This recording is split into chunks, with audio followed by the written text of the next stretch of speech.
and welcome back to Rimworld. Today we're following the adventures of Paul von Balmer. He's a nimble, industrious, and sanguine young man with upper management written all over him. That is to say, he has no skills whatsoever. He's also buck naked and alone. Normally that would make survival quite difficult, but he's also restricted to only one tile. Well, what can he do to survive? He can plant some rice, and when he's done, he can cut it, and he can do it over and over again. By noon, he has accumulated 1500 experience points, allowing him to expand to 15 tiles, which is enough to reach this berry bush and chop down that tree and start a small farm. Hunting is nearly impossible without leaving this light blue area, so farming and foraging will be the only reliable ways of getting food. In the evening, he builds a campfire and cooks the only berries he has access to, staving off starvation for another day. In the next day, he expands his domain to another berry bush and another tree. Not only is food extremely limited, acquiring more wood costs precious tiles, and he'll need the wood to survive the first raid. Before putting up walls though, let's give him the most precious thing in all of Rimworld, a table. Otherwise, he might have a mental break. And just then, a hare wanders into his camp. He kills it with his bare hands. Naked hands. A few scratches are a small price to pay for dinner. As night falls, the farm has expanded quite a bit, and the woods put towards building real shelter, with a spot for a future trap. It's day 3 and starvation is back on the menu, so it's time to encroach on those berry bushes down south. It's not enough food for a meal, so Fawn has to go hungry for a little while. Only until he can get enough tiles to reach more forage, that is. It does finally dawn on me that a weapon would be useful, so Fawn constructs a wooden club. And for the first time, he can afford a second meal in the same day. At some point, I realized spike traps require a construction level 3, so the 5th day is spent mostly smashing and repairing the walls for some experience. Day 6 is much of the same except for the first harvest of rice. Unfortunately, things don't go according to plan. During the night, a waster by the name of Cutter attacks the camp.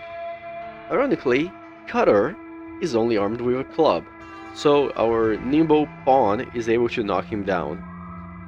In the morning, he even rewards himself with the raiders' smoke leaf. He did survive for a few more hours and provided us with, let's call it, melee experience. In recognition of his service to the nation of Pawn, Cutter is given the one and only grave in the entire colony. Anyway, let's skip forward a few days. Pawn reaches construction level 3, meaning he can put together a trap hallway. The farm is doing well and supplies him with more rice than he can possibly eat. With survival more or less secure, he can get into research, starting with tree sowing, as well as planting some cotton or, well, cloves. A raider drops by and proves the effectiveness of the spike traps, and many days later the little workshop area is finished, including a stone cutting table, a tailoring bench, and an actual stove instead of a campfire. The run itself nearly comes to an end when a lynx confuses Pawn for a mule. An open door allowed it to almost sneak up behind him, and I completely forgot this animal was immune to spike traps.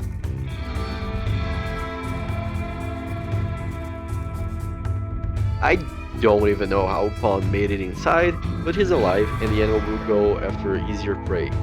Later on, a transport pod crashes nearby, and while I could imprison and recruit Ho, I only get 1 tile for each 100 experience points, and I'm using the colony XP tab mod to keep track of that. And I don't want some colonist with starting levels and experience to sully that, so Pawn will take the parka and Ho will bleed out.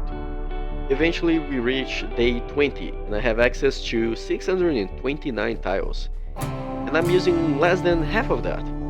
I plan a wall to encase the backyard and permanently secure the farm, and that's when it hits me. I have more tiles than I can even plan to use. There's no need to be minimalist anymore.